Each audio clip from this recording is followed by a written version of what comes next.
દિલીપ જોશીને લોકો જેઠાલાલના નામથી વધુ ઓળખે છે। લાંબા સમયથી તારક મહેતા કા ઉલ્ટા ચશ્મામાં કામ કરી ઘરે ઘરે જેઠાલાલ ચંપકલાલ ગળા નામથી ઓળખાય છે।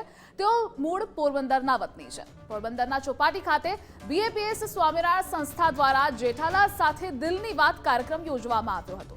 તારક મહેતા કા ઉલ્ટા ચશ્મામાં જેઠાલાલનો કિરદાર નિભાવનાર દિલીપ જોશી સ્વામિનારાયણ ધર્મને માનનારા છે અને પ્રમુખ સ્વામી મહારાજને પોતાના ગુરુ માને છે।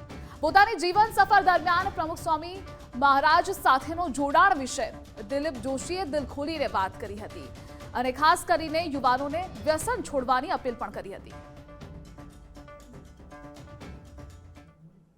હમણાં જે નવી સભામાં જે પ્રવચન હતું એમાં એક વાક્ય સાંભળવા મળ્યું કે હઠ, માન અને ઈર્ષા આ ત્રણ વસ્તુ જો તમારા જીવનમાંથી નીકળી જાય તો તમારું જીવન ખરેખર સ્વર્ગ બની જાય।